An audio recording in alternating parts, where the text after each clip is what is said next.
Discriminacida by Vaksambo, who is one of our guests today. This is Democracy Now!, democracynow.org, The War and Peace Report. I'm Amy Goodman with Sharif Abdel-Qadoos. It's been over 7 months since Haiti's devastating earthquake left up to 300,000 dead and displaced over 1.5 million. Only a small fraction of the displaced have found new homes, and those who found shelter in temporary camps now face a new round of displacement. According to Haitian community groups, thousands of Haitians are at risk of forcible eviction from some of the 1,300 camps established since the quake. Last week, dozens of protesters held a sit-in at the remains of the National Palace to call for a moratorium on all forced evictions until alternative shelters are in place. The threat of evictions come as the international community is under increased criticism for failing to send aid money pledged at the International Donors Conference in March. According to the UN-sponsored Haiti Reconstruction Fund, only 2 countries, Brazil and Estonia, have paid the fully pledged amount. The United States, France, Canada, and many other countries have failed to send their pledged aid. A recent review by CNN found that just 2% of total pledges have been delivered to Haiti. But in addition to aid, calls are now growing for another form of payment to Haiti, reparations. This week, a group of prominent academics and activists published an open letter calling on France to repay an independence debt that it imposed nearly 200 years ago after Haiti successfully won independence from France.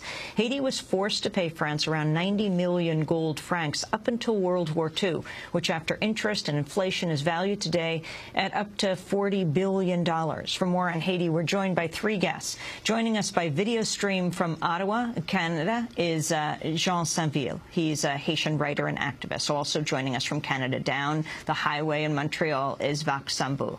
He is a Haitian hip-hop artist. And joining us here in New York, Mark Schuler, just back from Haiti. He's an assistant professor of African-American Studies and Anthropology at the City University of New York, co-editor of the book Capitalizing on Catastrophe, Neoliberal Strategies and Disaster Reconstruction, also co-director and producer of the documentary film Potamitan, Haitian Women, Pillars of the Global Economy. This summer, he's been studying aid delivery and living conditions in Haiti's camps for internally displaced. You're just back. This crisis of the camps, the makeshift camps, bad as they are, people are being thrown out of them. Can you explain what's happening? Sure. Well, about 65% of the camps are owned by private landowners, and you know it's been several months, and the government has no funds, as you know, to do any kind of to reimburse the landowners, and there's no public will for such. So, about 20% of the camps had been closed between May and July, and I've been working with 8 student assistants, and they discovered about another 8% of camps that are either being shut down or under threat of being shut down. You visited 100 camps. You just came back Sunday night? Yeah, I came back Sunday night. My students visited 100 camps. I went and visited about 30. I did a follow-up visit. And can you describe the conditions in the camps, sanitation, water, security? Sure. The best, quote-unquote, best camps are the ones that are officially managed by NGOs. And even those, you know, the conditions are bad. You know, the tents, as you know, rip. It's 100 degrees every day. It's been, you know, there was this period of 7 days in a row where it rained every night. So, you know, several camps that I visited, about 50% of the tents have been ripped. The tents have been ripped, and these are the best managed camps. Other camps, you know, there's Place Saint-Pé in Delma 2, where there's about 6,000 families. There's only about 50 tents. The rest are tarps. I mean, so the condition of security is a big issue. As you know, Madre released a report about rape and violence against women, and, you know, tents don't offer any kind of security. They can be easily ripped by, you know, a nail file. But even so, these tents offer even more, just a modicum of security that you can store your stuff, your driver's license, your identity card, your birth certificate or money. But if you have a place like in Delma 2, very, very crowded, there's no tents at all, you have no place to store your stuff. So there's absolutely no security at all. Many, many places, 30% of camps don't have access to toilets, 27 don't have access to water. So what people do is they go into a paper bag or a plastic bag and they throw it in the ravine. The standard is 20 persons per toilet, and in many cases, we're talking about 100, 150 people per toilet. The conditions are very, very bad. For more on the conditions in Haiti's camps for the internally displaced, we're going to turn to a recent report that aired on the Al Jazeera English program, Fault Lines. Al Jazeera's Sebastian Walker interviewed residents of one camp near Port-au-Prince.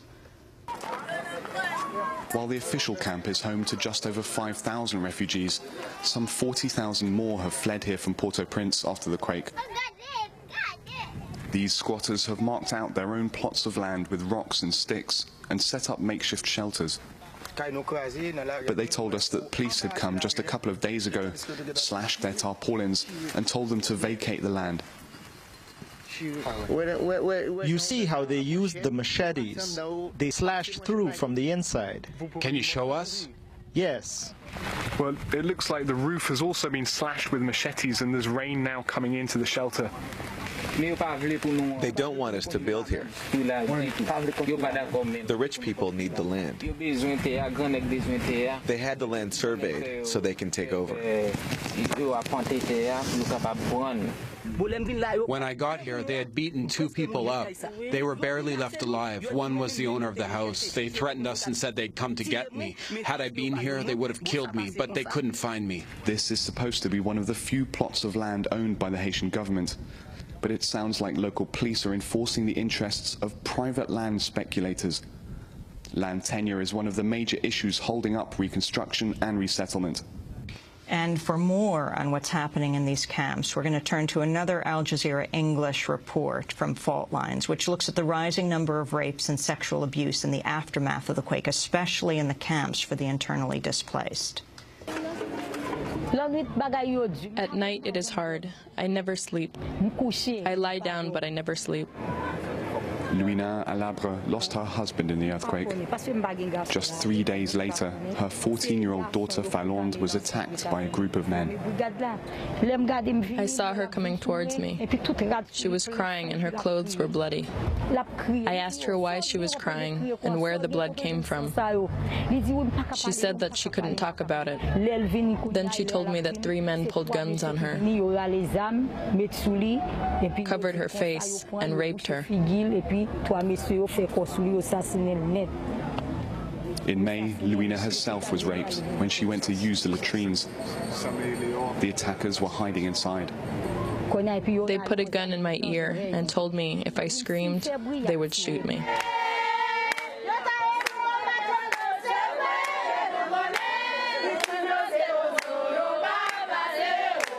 While there have been no thorough surveys and no official statistics, those working